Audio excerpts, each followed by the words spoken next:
Okay, so today we're looking at Zorin OS, and specifically this is Zorin 17, and it is the Pro Edition, which retails for about $40. So what are we going to do first is I'm first going to install it. We'll install it, we'll run all the updates, and then we'll take a look at it, because I believe 17.1 has just been released. So quickly work through the installer English.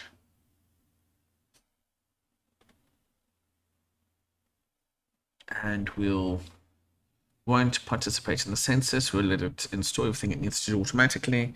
And of course it does use the Ubuntu installer, since Zorin is based on Ubuntu. Erase it, just gonna install, and we're gonna say install now. Continue.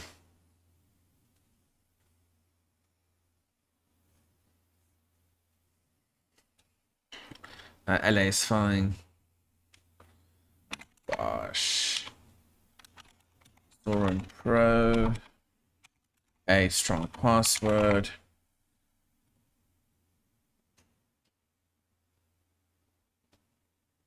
Okay, so I'm gonna let it do this step and be back once we're ready. Okay, so 60 minutes later and it's installed. I think it's taken so long because we got it to apply all of the additional updates in the back end as well. So hopefully it's on 17.1 when it comes back up. So I'm gonna restart now. Okay, so here we've got the login screen, and as you can see here, we have Zorin Desktop and Zorin Desktop on Xorg. So I'm just gonna log in.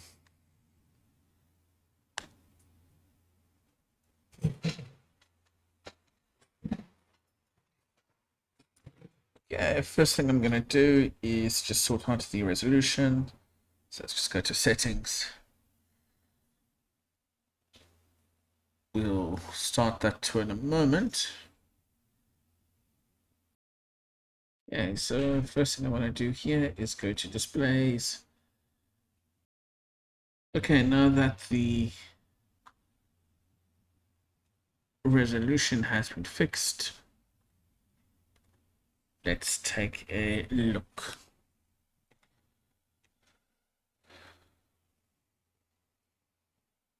Okay, so we're running Zorin Pro, and let's look at some of the differences between normal Zorin and Pro. So one of the first things is if I look at Zorin appearance. So what the Pro does, it gives you additional layout options. So it's the default, another option here where it kind of makes all the menus a lot slimmer, the way they interact. Then of course there is a more GNOME type style, or more traditional GNOME, as you can see. Here is essentially a dock, or GNOME with a dock that pops up, but you have to of course expand it to get to the dock, and here of course you just show the applications. Then let's continue to this one. Okay, this one you see the dock all the time, and of course all the applications at the bottom. Okay, then here we have a more of a Unity style interface with you know, still accessing the menu more kind of from the left hand side. Right. Clicking on here, again more of a traditional Windows 95-ish feel, as you can see here, single menu, all the items in there.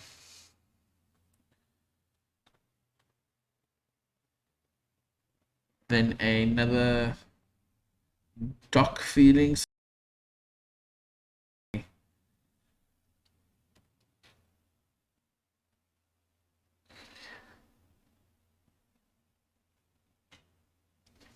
And of course here, of course, you have this type of layout, which is another one. And then over here, More of a traditional Mate or Gnome 3, the style look. For the sake of this, I'll just go back to the original for this video. Theme here, of course, you can change the accent color, so we've covered there in blue. Here you can change it green, and you can, of course, see there's that green tinge. Change it back to blue. And if I go on other, choosing, do you want contrast icons? What type of application icons? Okay, I go to effects, we can put the cube on. Interface, tile bars left or right, desktop. If we want, for example, home on the desktop, just press that.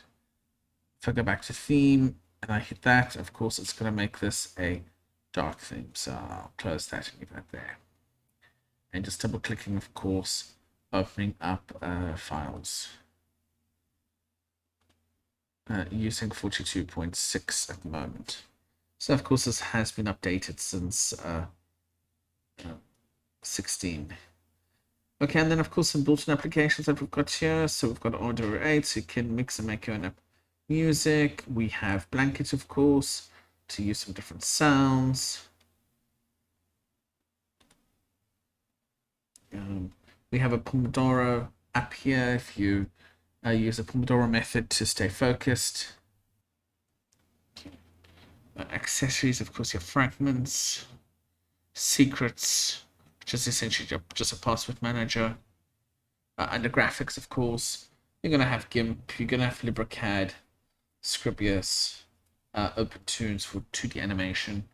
Office, out of the box, it includes a LibreOffice as well. So let's say we open up the writer.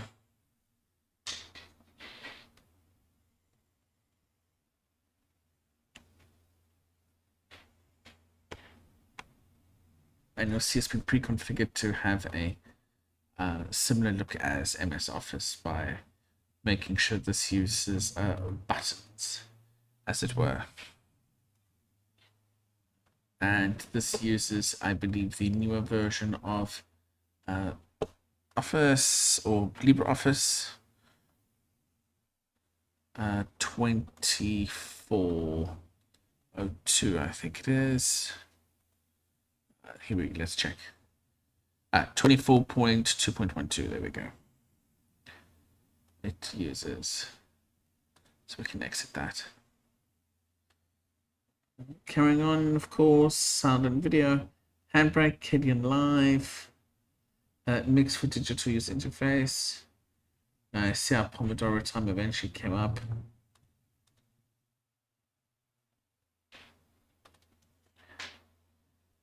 Okay, let's just close that off.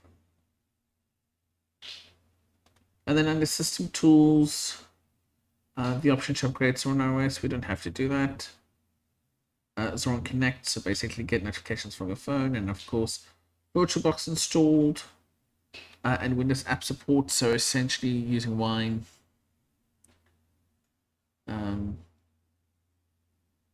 Here it says we need to install it, so you can either install a package from Zorin OS, so let's do that.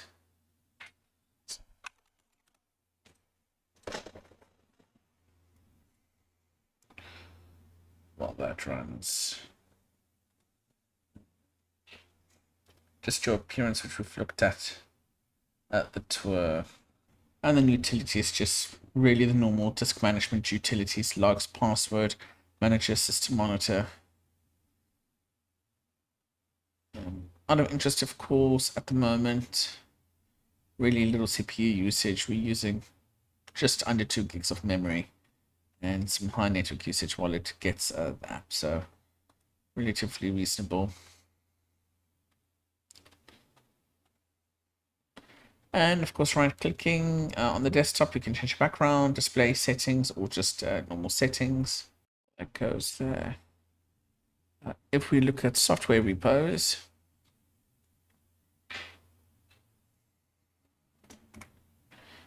you'll see we've got the canonical recommended updates, and of course it's jammy. and using additional drivers option. Then if we go to preferences, we can of course have automatic updates or show any free apps. Let's say I want to check out something like Geary. Okay, so let's say you've tried to load an application. This does not have Flatpaks by default. Instead, they have configured it to use Snap and getting stuff from the Snap store. So usually either comes from the Ubuntu /Zorin repos, or you end up using Snap packages. Oh, I apologize. It actually does have FlatHub. So it will automatically show you the application, either the Flatpaks from FlatHub, or it will show you Snap packages, depending on where the application is available.